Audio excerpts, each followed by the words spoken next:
পারবি না রে আজকে আমার লগে। আমার আসি বলো 10,000 টাকা দেন মেরেছি। বলছিলাম এক জায়গায় 10,000 টাকা মুরগি বানিয়ে 10,000 টাকা লয়ে গেছি। এই যে 10,000 টাকা দাইন মেরে লয়ে আজকে দোকান থেকে 15,000 টাকা সরাইছি মালিক কয় এবারে না পাক্কা চুর রে। আরে তগড়ি তো তেমন কিছুই না। আমি আজকে এক লোকের এমন বোকা বানাইছি, ও কিছু না বুঝাই আমার 50,000 টাকা নগদ দিয়ে দিছে ভালো দেন মাস্টার।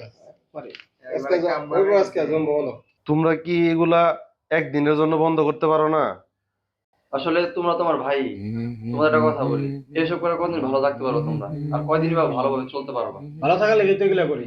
টাকা ছাড়া কি কারো দাম আছে এখন? কারো চলে নাকি টাকা ছাড়া? জায়গা আমি সৎ পথে থাকলে কি পেট ভরবো?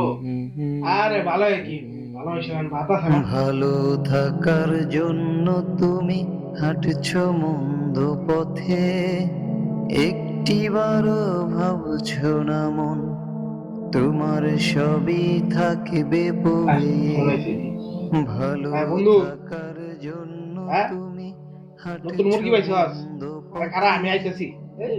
ঈদের আগে ধান্দা করতে হইব। আইতেছি আমি খারা ভাবছো না মন তোমার ভালো করে দান্দা করে সবই আনিস। থাকবে পড়ে। কিরে শুয়ে এই শুয়ে এই ঠিক আছে।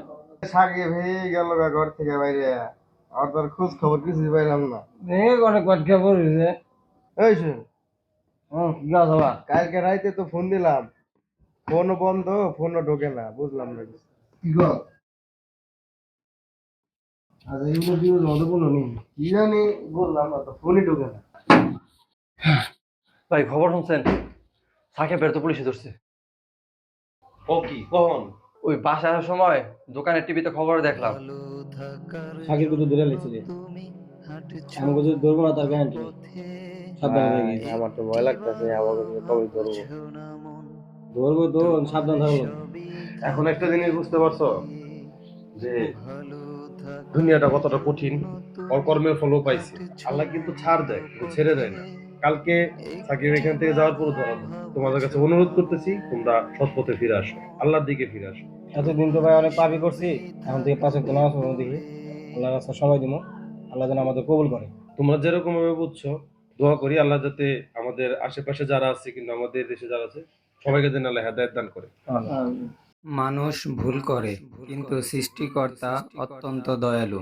যে সত্যকে উপলব্ধি করে ফিরে আসে, আল্লাহ তাকে আরো সুন্দর ভবিষ্যতের পথে পরিচালিত করে। তোমার জীবনও বদলে যেতে পারে শুধু একটি ইচ্ছা, একটি পদক্ষেপ সৎ পথের দিকে। আসো আমরা সবাই সত্যের পথে চলি। আল্লাহ আমাদের হেফাজত করুন, আমিন। দেখা হবে ইনশাআল্লাহ নতুন আরেকটি ভিডিওতে। সে পর্যন্ত সুস্থ থাকবেন, ভালো থাকবেন, নামাজের কথা মনে রাখবেন। আল্লাহ হাফেজ।